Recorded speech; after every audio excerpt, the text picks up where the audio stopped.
Hello everyone, नमस्ते अनि स्वागत छ हजुरहरूलाई हिमालय किचनमा। आज म हजुरहरूको लागि लिएर आएको छु एकदमै मिठो किमा थुक्पाको रेसिपी। अब यसलाई सजिलो र मिठो गरेर छिटो गरी कसरी बनाउने भनेर म आज हजुरहरूलाई देखाउँदैछु।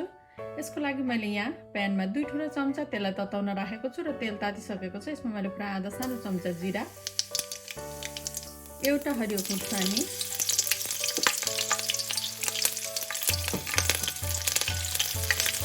एउटा ठुलो साइजको प्याज यसरी मसिनो गरेर काटेर लिएको छु, त्यसलाई राख्नु।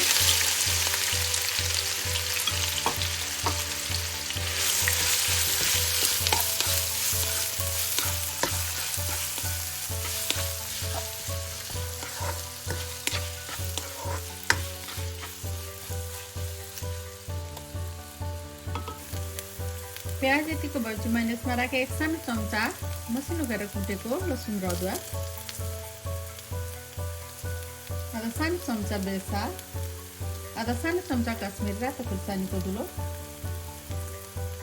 अब यसलाई चलाइदिउँ।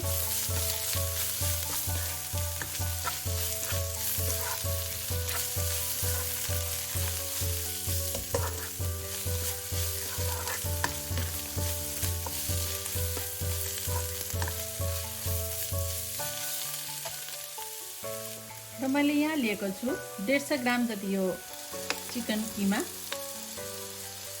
अब यसलाई म राख्दैछु।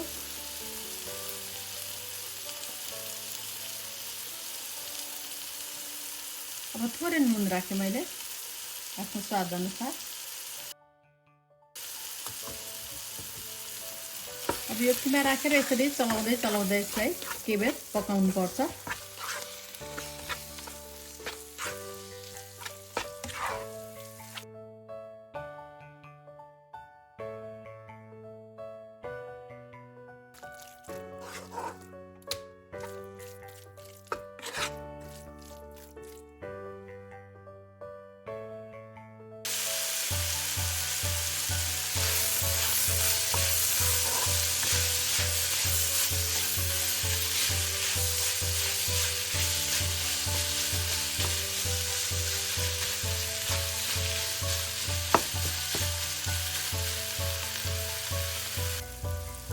ल अब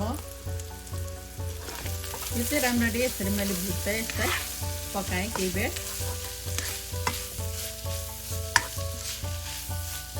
अब यति बेला यसमा मैले राखेँ आधा सानो चम्चा मिट मसला, आधा सानो चम्चा जिरा धनियाको पाउडर, मिक्स गरिदिउँ।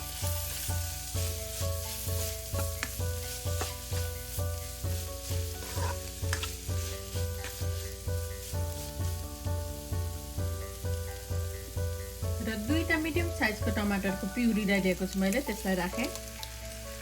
मसिनो पिस पारेर टमाटर काटेर लिँदा पनि हुन्छ। थोरै नुन थपेँ मैले आफ्नो टेस्ट अनुसार। अब यसलाई मिक्स गरिदिउँ।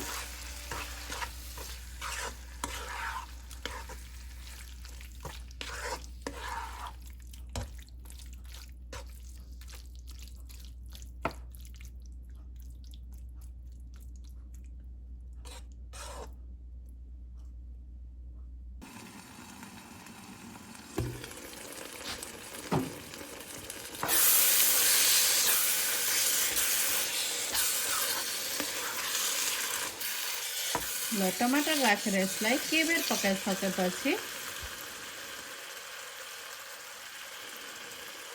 अब म यसमा राख्दैछु उमालेको पानी।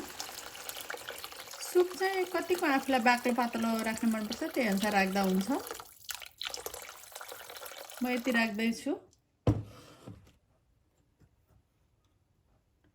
थोरै नुन राखेँ फेरि मैले आफ्नो स्वाद अनुसार। अब यसलाई चलाइदिउँ।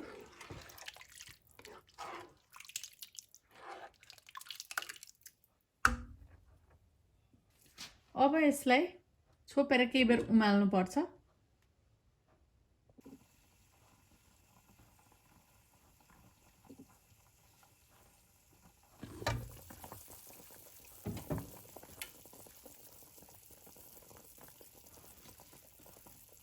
र केही बेर यसलाई उमालिसकेपछि अब म यसमा राख्दैछु आधा कप जति बन्दा र आधा कप जति गाजर, हरियो धनियाको पत्ता राख्दैछु, थोरै नुन थप्दैछु, फेरि भेजिटेबल राखेर आफ्नो स्वाद अनुसार। अब यसलाई मिक्स गरिदिउँ।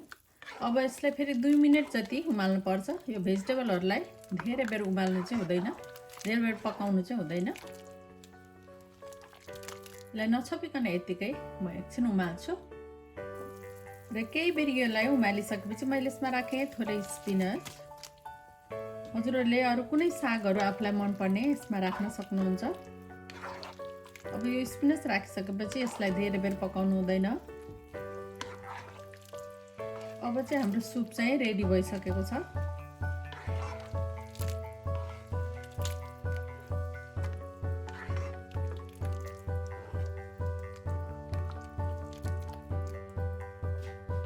र मैले यहाँ 8 मिनेट जति यो नुडल्सलाई यसरी उमालेर लिएको छु। यसमा तेल लगाएर लिएको छु मैले। यसरी तेल लगाएर राख्दा चाहिँ यो एक आपसमा टाँसिँदैन।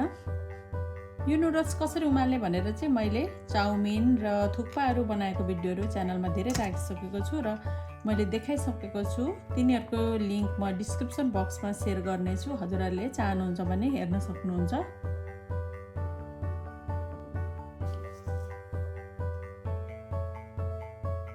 र मैले यहाँ नुडल्सलाई लिएँ।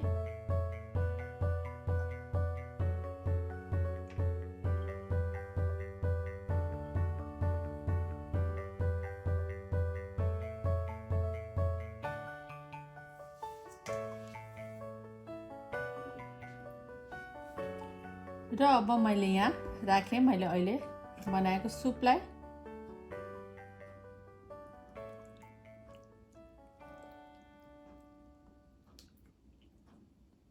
मैले अहिले बनाएको यो किमाको सुप एकदम मिठो गरी यसरी तयार भएको छ।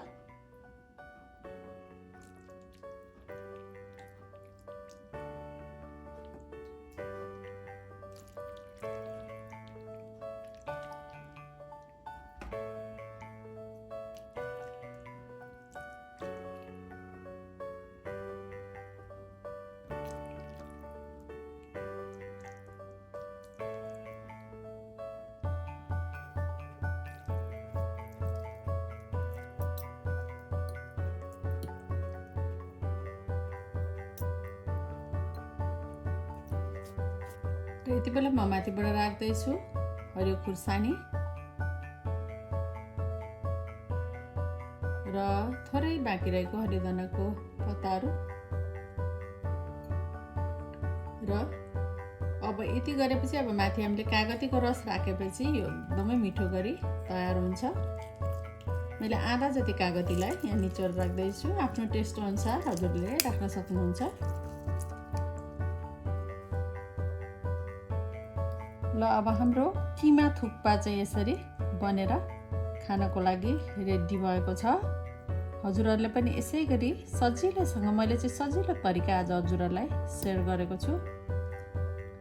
यसै गरी सजिलैसँग किमा थुक्पा बनाएर हजुरहरूले पनि खान सक्नुहुन्छ। हस्ता यो मिठो र सजिलो किमा थुक्पाको रेसिपी हजुरहरूलाई राम्रो लाग्यो भने हाम्रो भिडियोलाई लाइक कमेन्ट सेयर गरिदिनु होला। यस्तै रेसिपीहरूको लागि हाम्रो च्यानललाई सब्स्क्राइब पनि गरिदिनु होला। सब्स्क्राइब गरिसकेपछि नजिक गरेको नोटिफिकेसन बेललाई पनि अवश्य पनि क्लिक गरिदिनु होला। फेरि पनि यस्तै मिठो प्रकारको रेसिपी लिएर आउने नै छु। हाम्रो भिडियो हेरिदिनु भएकोमा हजुरहरूलाई धेरै धेरै धन्यवाद।